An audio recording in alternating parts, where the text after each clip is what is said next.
Bonjour, version longue, les foyers de vie et les élus à l'Assemblée nationale, les conséquences de leur choix. Dans les années 80, nos élus à l'Assemblée nationale ont décidé, à travers les différentes lois, les différentes mesures de financement, de contribuer pendant toutes ces années à la fermeture des lits de psychiatrie. Sauf que les patients atteints de troubles psy, ils sont toujours là. Alors, ils sont devenus quoi, ces gens-là? Soit vous les trouvez à la rue, ce sont des SDF, soit vous les trouvez en prison, c'est pas vraiment le lieu adapté pour des soins, mais bon, ils sont là-bas parce qu'ils ont commis effectivement des crimes, mais aussi en lien avec leur pathologie. Soit vous les trouvez royales dans les foyers de vie pour personnes handicapées. Et là, c'est le bordel.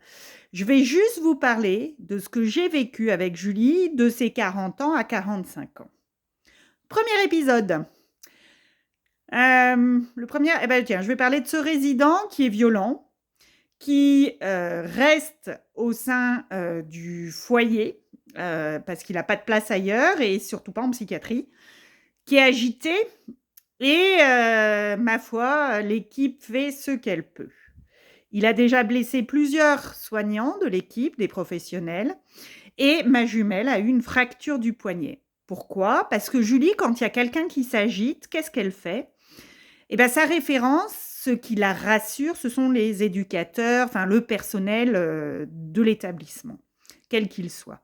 Et du coup, Julie, quand il s'agitait, plutôt que de fuir, ce qui aurait été bien, elle allait au milieu de la bataille. Et au milieu de la bataille, fracture du poignet. Qui c'est qui a galéré derrière? Bibi! Voilà. Deuxième exemple. En fait, j'en aurai 3. Le deuxième exemple, c'est un jeune qui est agité, violent, et lui, il est tellement violent qu'en fait, il reste dans aucun foyer. Il fait une tournante des foyers, c'est-à-dire il va rester un mois par-ci, un mois par-là. Pourquoi? Parce que les gens craquants, le personnel, les résidents, pour limiter les pétages de plomb, ils tournent. Voilà. En fait, sa place serait en service de psychiatrie, mais il n'y en a pas. Du coup, qu'est-ce qui se passe? Quand ce jeune arrive, pas de chance pour moi, il ressemble à celui qui a agressé sexuellement Julie dans un autre foyer. Parce que même moi, quand je le vois, j'ai cru que c'était le résident de l'époque. Sauf que j'ai pu me calmer, me rassurer, réfléchir et me dire non, non, c'est pas lui. Il a 20 ans de moins, l'autre, il s'appelait un tel et lui, il s'appelle autrement. Donc non, c'est pas lui. Mais physiquement, c'était plus que troublant. Bon, pour ma jumelle, ça a été une source d'angoisse terrible.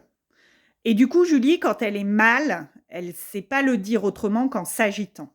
Derrière, j'ai vécu 6 semaines d'enfer. Heureusement, j'ai eu le médecin référent de l'autisme de Bron qui m'a conseillé, qui m'a soutenue dans cette difficile période. Merci aussi à Dominique Straub, psychiatre sur mon territoire qui m'a également aidée, mais ça a été 6 semaines d'enfer. J'ai dû retirer Julie. D'ailleurs, merci les amis parce que vous m'avez aussi aidé sur cette période. Merci Tony, merci mon frère. Mais Julie était très mal, Julie était apeurée, Julie était en panique. Tout ça parce que il lui rappelait des traumas et qu'elle n'était pas capable de les nommer, mais c'était évident, ça je l'ai compris avec le soutien de mon confrère du Vinatier. Troisième exemple, sur cette période de 5 ans, un résident qui est dans l'établissement de Julie et qui est bien par ailleurs, mais là, se dégrade et présente des états d'agitation la nuit. Pas de bol, il est en face de la chambre de Julie, tout ça, je ne le sais pas évidemment. Et durant 6 semaines, en fait, chaque week-end, quand je récupère Julie, elle va un peu plus mal de week-end en week-end. Sauf que je ne sais pas pourquoi elle va mal, puisque Julie est incapable de me le dire. Julie est somnolente, Julie est agressive, bref, c'est de nouveau l'enfer sur Terre. Donc, moi, qu'est-ce que je fais? Je suis quand même médecin, je suis sa jumelle, je vais aux urgences, j'essaye de faire des biologies, je fais même des scanners, j'ai pensé à un hématome sous-dural, elle est somnolente, elle chute. Voilà, rien de tout ça. Donc, je finis par dire aux éducateurs, et au directeur, bah écoutez, je comprends pas, ma jumelle se dégrade, il y a une somnolence, j'ai fait tous les examens possibles, je n'ai pas d'explication somatique, donc maintenant, qu'est-ce qui se passe au sein du foyer? Voilà, parce que finalement, il se passe peut-être quelque chose là-bas dedans. Eh ben, parce que je me suis un peu fâchée, j'ai enfin su que ce résident hurlait toutes les nuits. Pourquoi il hurlait toutes les nuits? Parce que sa famille, qui ne s'occupe pas de lui, qui ne le prend jamais et qui le laisse bien dans le foyer, refusait, un, qu'il soit hospitalisé en psychiatrie, deux, qu'il ait des traitements pour calmer son agitation. Autant vous dire que quand j'ai compris ça, j'ai vu rouge, j'étais en colère. Parce qu'en fait, ma jumelle, pourquoi elle se dégradait? Eh bien, parce que cette personne, c'était pas là qu'elle devait être. Là, c'était le problème, c'était d'ailleurs la famille, hein, voilà. Et que, empêchant ma jumelle, qui avait une épilepsie sévère, de dormir, bah forcément que Julie était somnolente, forcément que son épilepsie s'est dégradée. Et voilà, encore 6 semaines d'enfer et de galère.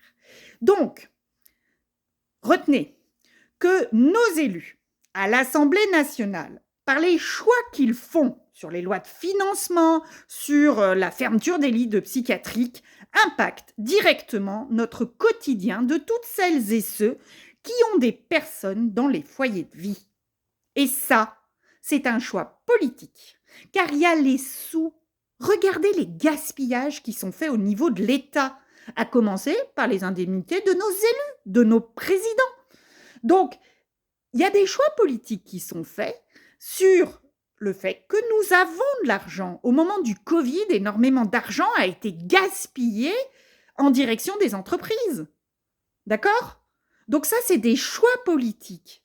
Et je les dénonce aujourd'hui et je vous invite, les citoyens que nous sommes, à ne pas oublier et à le savoir et le vivre. Les changements, c'est maintenant. Parce que nous allons rentrer en résistance, une résistance non violente, joyeuse, utopique.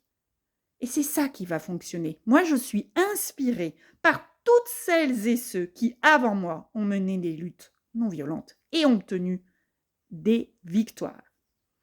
Je vais faire une autre vidéo sur foyer de vie et décision des élus, les conséquences pour les aidants.